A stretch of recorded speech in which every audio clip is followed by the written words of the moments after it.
just get right into the share screen and start our presentation.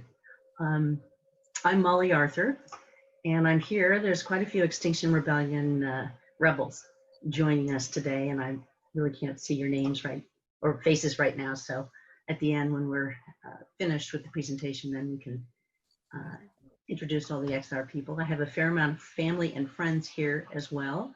And just to say, I'm calling out my son, Harry Arthur, who is a member of your church, and as are my grandchildren. So I'm with Extinction Rebellion, and the first thing I want to do is to acknowledge with respect the indigenous peoples of this land.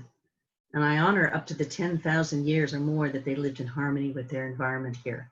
And some of the artifacts found are actually up to 5,000 years old, which amazingly is older than the Egyptian pyramids. Wow.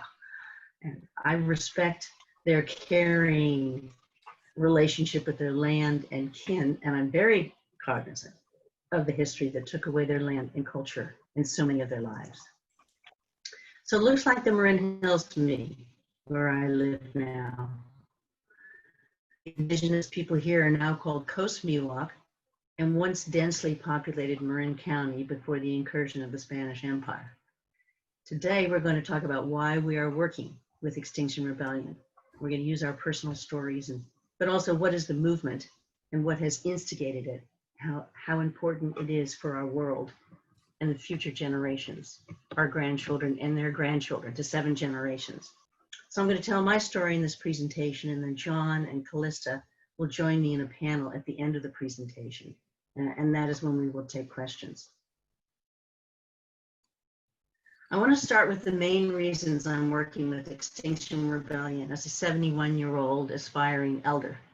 Doing nonviolent civil disobedience might be certainly is different from my past life. And I've done it now for the last years in the streets of my birthplace of San Francisco, disrupting business as normal and expressing my beliefs and values in the public square. Also working in solidarity with kin who are committed to changing our current social systems of harm. During this journey, my self-identity really has changed. And my journey has been through my family history, and my spiritual quest has destined me to arrive here at this moment, I believe. So I'm a 6th generation Californian whose family was very proud of their California lineage from General Mariano Guadalupe Vallejo. And I grew up embedded in my Irish Catholic clan, attending the Convent of the Sacred Heart here in San Francisco, as did my grandmother on the left and my mother on the right, and all the sisters and all the girl cousins of our 3 generations. But let's be very clear about what is happening. So we're heading for extinction. This is an existential question for us, and this is why we're here today.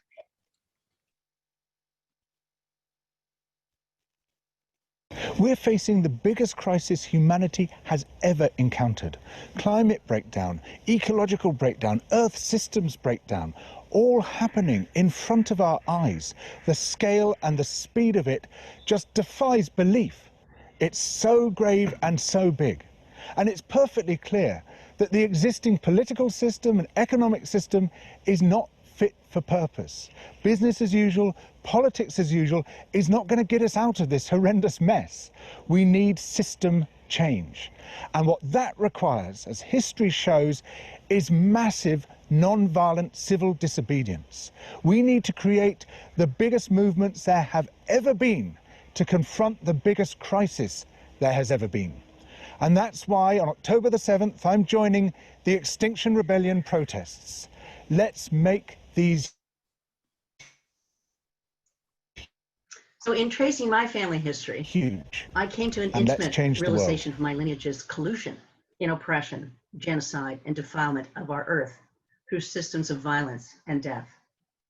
It became an odyssey of personal consciousness for me, a journey with hard truths and ugly realizations that has led me to XR, SFBay, and my personal commitment to nonviolent direct action and to act in survival solidarity with our relatives. I'm an associate of the Society of the Sacred Heart, in relationship with the religious order of women who ran the school I grew up in. But learning the history of their collusion with the systems of oppression in the Americas by being slave holders and perpetrating cultural genocide of indigenous in their schools, which were financed and overseen by the Bureau of Indian Affairs in the 1800s, has been a part of my eye-opening realization of how we have gotten to where we are today. And it turns out to be a very intimate and personal story for me. I hope it's useful for all of us. So I've learned much about the harms done by humans throughout history and how they affected me and my family, or actually were perpetrated by my own family. So Connor was on my mother's side and was a fierce red-headed Irish Catholic and is renowned as the father of mining of Utah and recognized for being, quote, unquote, Indian killer of the West, the best Indian killer of the West, by Mark Twain himself. And I better understand through this journey why he changed his name from Patrick O'Connor to P. Edward Connor, so he could become white and be fully assimilating himself into the US systems of white supremacy. So I've learned not only does mining extraction enable the producing of weapons of destruction, but in the process, it poisons our air, water, land, and of course our bodies with pollution and toxins of harm. Extractive mining is one of the worst man-made creations of man. We know that now, and it's the engine of our climate emergency and destruction of life on our Mother Earth. So Mariano Guadalupe Vallejo was my paternal grandmother's grandfather. He was of high social class and certified by the Spanish Office of the Inquisition as pure blood Spanish. They called it limpieza de sangre. He was an officer of the Spanish Empire who led the soldiers of the military arm of the California missions. And on his California ranchos, he enslaved villages of Indians for their labor. He fathered 16 children and likely others with indigenous women. So I presume I have a lot of cousins who I don't know at this point.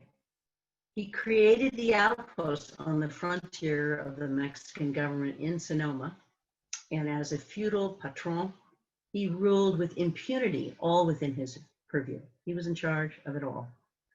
And he was personally, this was a hard thing to realize that I found just within last year, he was personally instrumental in creating, in the new state of California in 1850, its first official system, legal system of life destruction, whose impacts really are still felt today.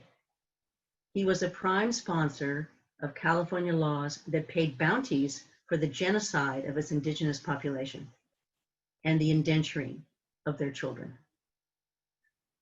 And I'm guessing he wanted to keep his labor force on his ranches when this became an American state. So this becomes a mythic story for me. We're poisoning our Earth's freely given gifts of soil, air, and water, and are embodying those toxins in our own bodies, passing them on to our babies in utero and in our breast milk. Adulteration of our Mother Earth, extinguishing wildlife, and erasing natural boundaries has enabled the coronavirus to pass through our normal caring, touch, and contact, infecting those we love, breaking our hearts that we might harm them. So I lament and I grieve for the drastic results that we are living with right now and the unknown effects that we will have to live with from this pandemic. And I take responsibility for my two lineages, both genetic and spiritual, as essential to the story of how we have gotten to where we are, which I realize I am obligated to integrate into my self-identity and to make repair and restitution for my grandchildren and all future generations as soon as possible. So in exploring my story, I was becoming more aware of what was happening to the body of Mother Earth and to our own bodies. That these life-threatening effects are caused by human agency is the basic fact. My family, as an example. So this photo is the Alberta tar sands extraction site one of the most egregious sites of ecocide on the planet. And important for us to realize that colonization treats people and land as disposable, to be exploited for profit by the few people in power, which turns out to be the very foundation of our current climate emergency and health crisis. It's important to consciously realize what is happening on Mother Earth and to all life now. This is our reality now, and we have to look at the truth, hard as it is to see. Looking at my family history was very hard to see. So let's get local with the historical truth of life destruction at the hands of humans and their profit-making system, capitalism. Chevron is a perfect example. Southern Richmond has been an industrial town since the 1850s, unfortunately poisoning its community members and all of the Bay, actually, starting with the manufacturing of the equipment for the gold rush. How about that, in the 1850s? Quickly, the map on the right really shows our local changes. This is the wildfire. I think we've got some happening right now, I believe. So in the first 3 months of 2020, global temperatures were nearly 1.5 degrees centigrade. Just a little, no, it's under 2 degrees, but it's 1.5 centigrade above a pre-industrial baseline. That's the second warmest on record. That's this year. So this is what sea level rise looks like with 2 degrees of warming. Look at, just do a little comparison I'm doing now. Here's 4 degrees. Look at the difference between what happens in the delta. Smaller, now it gets larger. And at 4 centigrade, the port of LA would be completely underwater. This is our realities. So global extinction events. Whoa, present day in red on the right. So these events have not been unusual on our planet. It just is caused by us humans this time. And it may be that it is our own self-imposed extinction this time too.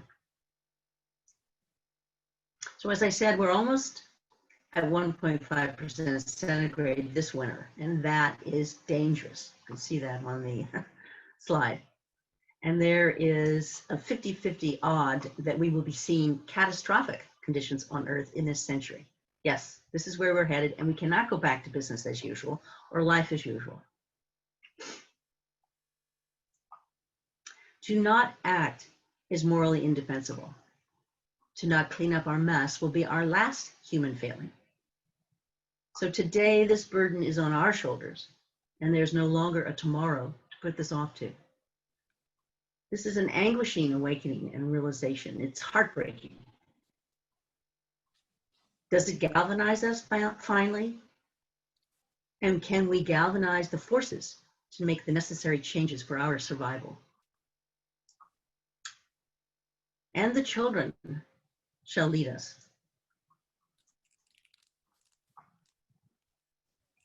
My message is that we'll be watching you.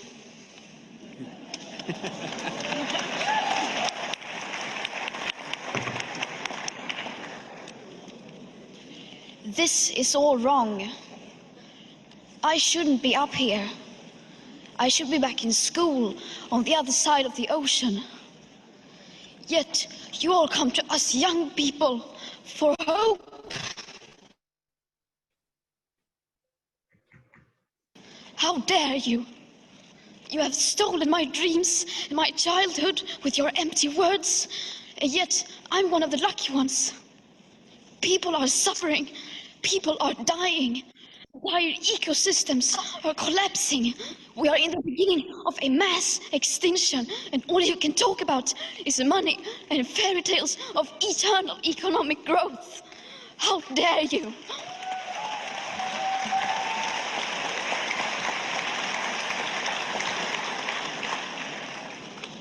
For more than 30 years, the science has been crystal clear. How dare you continue to look away and come here saying that you're doing enough when the politics and solutions needed are still nowhere in sight? You say you hear us and that you understand the urgency. But no matter how sad and angry I am, I do not want to believe that, because if you really understood the situation and still kept on failing to act, then you would be evil, and that I refuse to believe.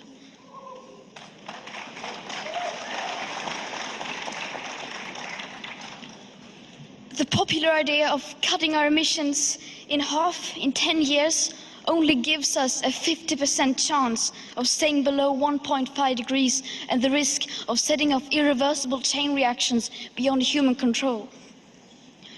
50% may be acceptable to you,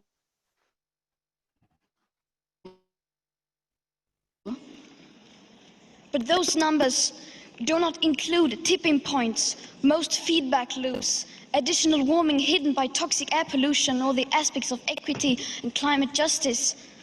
They also rely on my generation sucking hundreds of billions of tons of your CO2 out of the air with technologies that barely exist. So a 50% risk is simply not acceptable to us, we who have to live with the consequences. To have a 67% chance of staying below a 1.5 degrees of global temperature rise, the best odds given by the IPCC, the world had 420 gigatons of CO2 left to emit back on January 1st, 2018. Today that figure is already down to less than 350 gigatons. How dare you pretend that this can be solved with just business as usual and some technical solutions? With today's emissions levels, that remaining CO2 budget will be entirely gone within less than 8.5 years. There will not be any solutions or plans presented in line with these figures here today, because these numbers are too uncomfortable and you are still not mature enough to tell it like it is. You are failing us, but the young people are starting to understand your betrayal. The eyes of all future generations are upon you. And if you choose to fail us, I say we will never forgive you.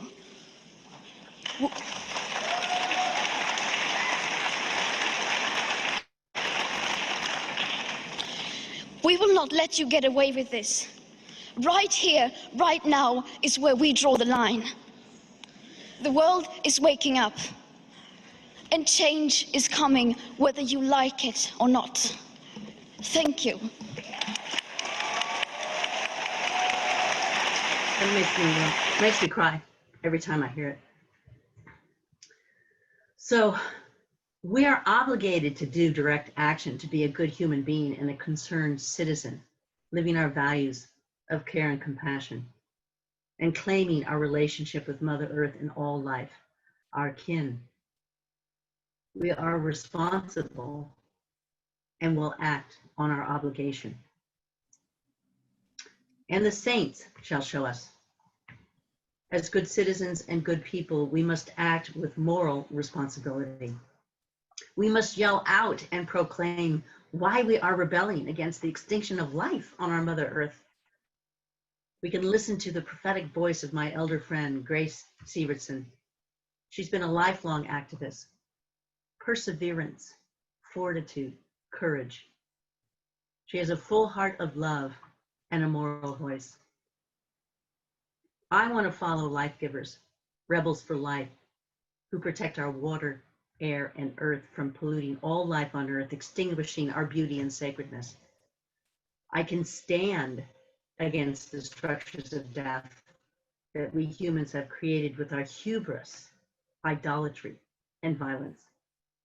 These are the local indigenous leaders who stand with courage in the face of this horror, risking death, exposing themselves to follow their collective destiny, taking care of Mother Earth. We can learn to speak our prophetic voices too. Follow the right models. The world is ending as we have known it, and we will be the co-creators of the new world. Protect, protect, protect.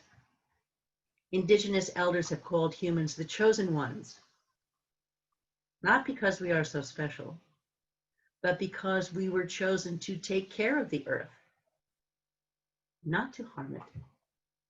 We were created to be her nurturer, not her destroyer. So this is Ida Lamore, San Francisco Bay Indigenous Women Leaders on Montgomery Street in San Francisco, one of the protests we participated in. So as XR's rebels, we are telling the truth, and we are demanding that our political leaders also tell the truth about what is being done to our Mother Earth by them and by their handlers, the reactionary, rich, ruling class. We are rebelling against extinction, standing with our youth and all our beloved kin. We assemble, we disrupt, we love. This is one of the first San Francisco actions by SFBay, and I love that word truth on the building. How about that? Right close to the San Francisco Civic Center. I think some of us on this call were there together.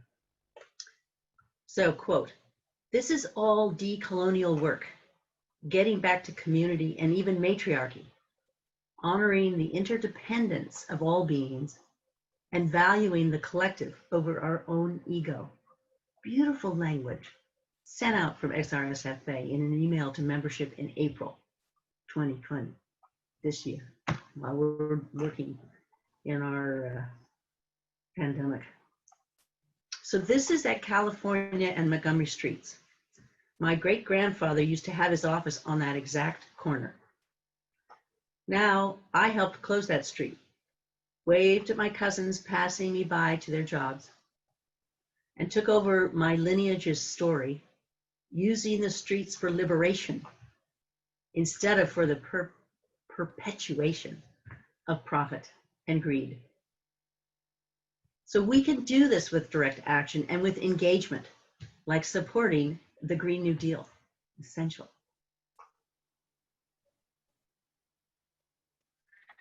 Our first modern example of consciously formulated strategies of nonviolent civil disobedience. And prior to the 1950s, the American Civil Rights Movement had few successes using traditional political approaches. Yeah, I think we learned that one. And Martin Luther King showed us the next steps.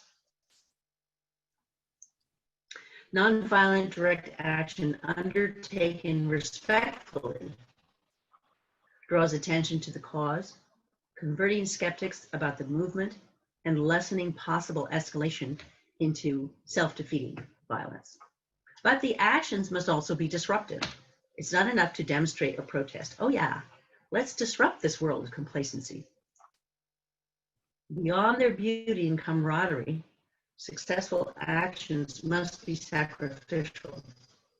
Demonstrators accept the consequences of their actions with dignity and an understanding that perhaps everything must be put on the line to defend the sacred.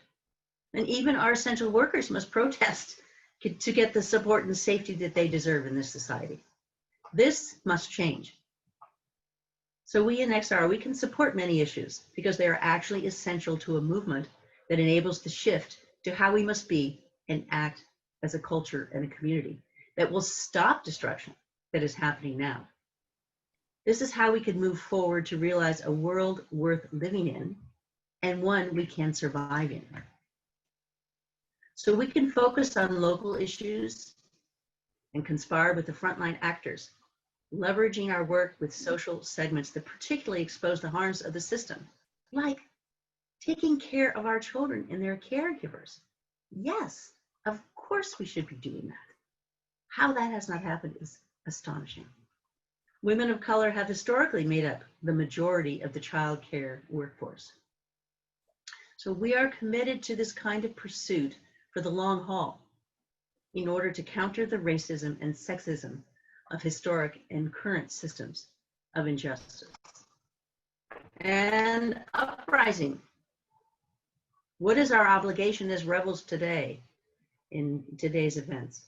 We are participating and examining our own structures and biases. And many of us are back in the streets in survival solidarity with our allies. And we're building relationships through shared values and focused action. This is the truth. There is no climate justice without racial justice. We're living that. We have to understand that as a movement and as voters in the next election. So a little more intro to Extinction Rebellion. It's a 100% nonviolent civil disobedience movement aimed at nothing less than radical system change. Our rebellion is fueled by our love for humanity and for all life on Earth. There are solutions to this situation. We've seen the vision and commit to it and act on it. Nonviolent civil disobedience is one flame used to get it done. Now we understand why Extinction Rebellion started and spread like wildfire across the globe. And right now, SFBay is opening its strategies to include more visible alignment with regenerative actions. XR began in England in May 2018. And the first chapter in the US was in New York in December 2018. And in June 2019, thanks to XR's political and activist work, New York City became the largest municipality to declare a climate emergency. That's the first start. Good grief. And XR has spread to well over 500 chapters on 6 continents, probably larger now. But it's truly a worldwide movement that unites all people. And what is our purpose? We will live with purpose to transform our society. Welcome to the disruption and regeneration. Extinction Rebellion for life and love. We have 4 basic demands, global demands. And what we're looking at is how that looks in the United States. We've added a 4th demand. And some of the insights that I have from the studies that we've been doing tell the truth that we are being divided by elites. Act now with cross-class racial actions so we can be a mass movement for full system change. Beyond politics, yes, we need to create a government that works for all. And we must absolutely work in social solidarity in order to bring to fruition our movement and our change and to save our world. So in San Francisco, we're collaborating with local organizations who've been in the grassroots, on the ground, resisting and showing our society, who our society could be, with cooperation, caring, and compassion, and courage and power to affect change. These are important allies that we've, I came to XR through the Extinction Rebellion, through I Don't Know More. But I am so grateful for Extinction Rebellion leadership. Oh, I see some 1,000 grandmother on the left there. So what is happening is deeply sad and grievous. And I lament for what we have done and what we are facing now. And I feel that Extinction Rebellion SFBay understands the grief we're dealing with. This is at one of our protests last year. Aha, there's Grace, occupying a Chase Bank in downtown San Francisco just in February. There's Grace under a shroud of death. I'm grateful for companions together on this path. We need each other to be together, to work together.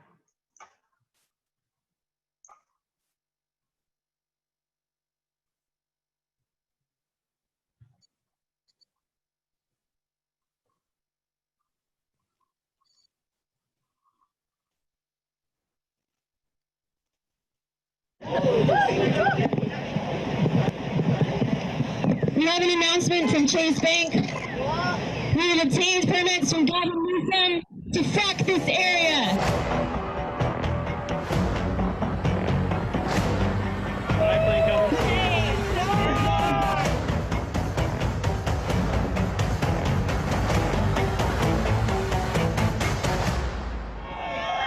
You don't have to participate. Take your money out of Chase. Excuse me, we had faulty welds on this pipeline. It's about to blow. Oh, no. This pipeline's about to blow. Everyone be careful. Everyone get back. Get back.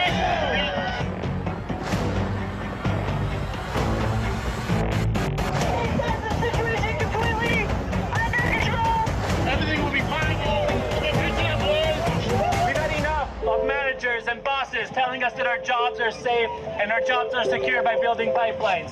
We, the workers of the world, are uniting in opposing fossil fuel executives.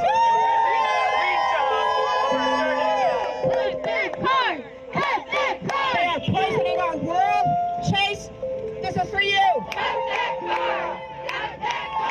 I don't want Chase stealing from our future anymore. Opening a community bank account. I will cut this card today and go back to the credit union. This is a Chase Amazon card. I am so thrilled to be cutting my card with you all here today.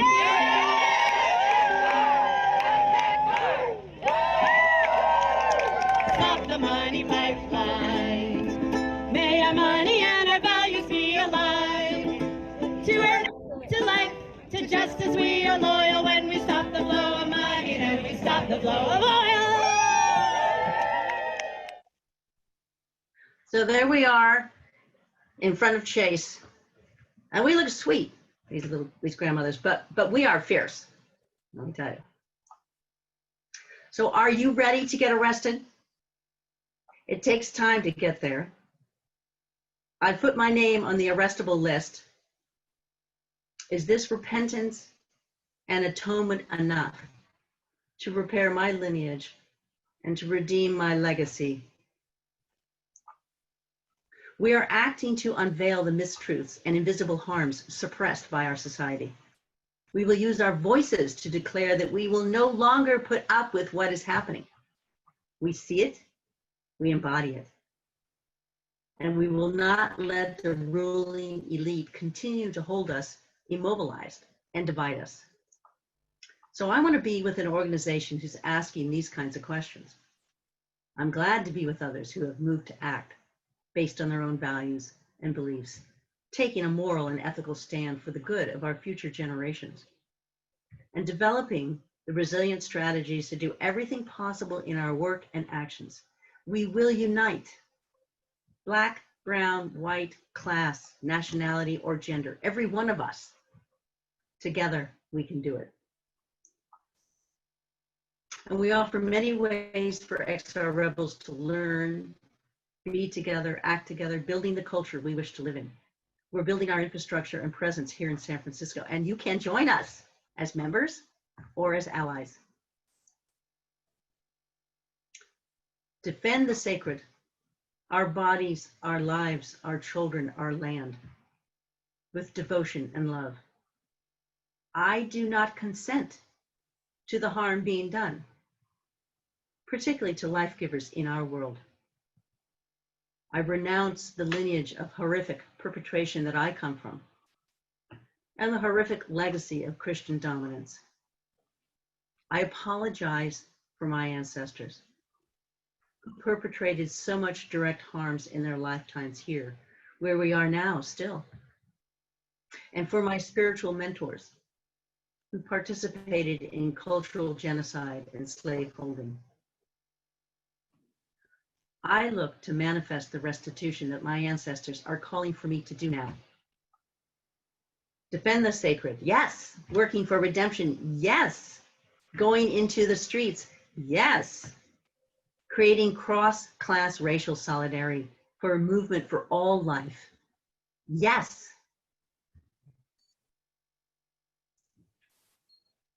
We've all taken our own paths to arrive at the rebellion.